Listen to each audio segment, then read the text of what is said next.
flashback. UDF അധികാരത്തിൽ വന്നാൽ life mission പിരിച്ചുവിടുമെന്ന് MM Hasan. And a flashback.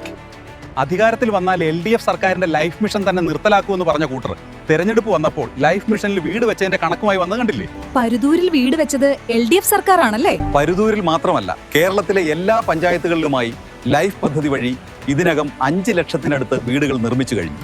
1 ലക്ഷം വീടുകൾ നിർമ്മാണം നടന്നുകൊണ്ടിരിക്കുന്നു. അതാണിപ്പോ പരുതൂരിലെ ലീഗും കോൺഗ്രസും ക്രെഡിറ്റ് എടുക്കാൻ നോക്കുന്നത്. അപ്പൊ പഞ്ചായത്ത് വായ്പ എടുത്തതാന്ന് പറയുന്നതും നുണയാണോ? അല്ലാതെ 4 ലക്ഷമാണ് ആകെ വീടിന് നൽകുക. ഇതിൽ സർക്കാർ പ്ലാൻ ഫണ്ട് 1 ലക്ഷം, ജില്ലാ ബ്ലോക്ക് ഗ്രാമപഞ്ചായത്ത് ചേർന്ന് 80,000 രൂപ. ബാക്കി വരുന്ന 2,20,000 സർക്കാർ ഹഡ്കോവിൽ നിന്ന് എടുത്തു നൽകുന്ന വായ്പയാണ്. ഹഡ്കോ വായ്പ പഞ്ചായത്തിന് നേരിട്ട് കിട്ടില്ല. സർക്കാർ ജാമ്യക്കാരനായി പലിശ സർക്കാർ നൽകി വായ്പ എടുക്കുന്നു. ഇതെങ്ങനെ പഞ്ചായത്ത് വായ്പയാവും? ഇത് ആകെ പദ്ധതി വിഹിതത്തിൽ നിന്ന് കുറവ് ചെയ്ത് ഹഡ്കോയ്ക്ക് അടക്കുന്നത് സർക്കാരാണ്. ഇതുമായി പഞ്ചായത്തിന് ഒരു ബന്ധവുമില്ല. വീട് വെച്ചു കൊടുക്കാൻ ലിസ്റ്റ് പഞ്ചായത്താണോ ഇട്ടത്? ലിസ്റ്റ് തയ്യാറാക്കുന്നത് പഞ്ചായത്തല്ല, ഓൺലൈനായി സംസ്ഥാന സർക്കാർ അപേക്ഷ സ്വീകരിക്കുകയാണ് ചെയ്യുന്നത്. കൃത്യമായ മാനദണ്ഡങ്ങൾ ഇതിനുണ്ട്. പഞ്ചായത്തിന് ഒരാളെ ചേർക്കാനോ ഒരാളെ ഒഴിവാക്കാനോ കഴിയില്ല.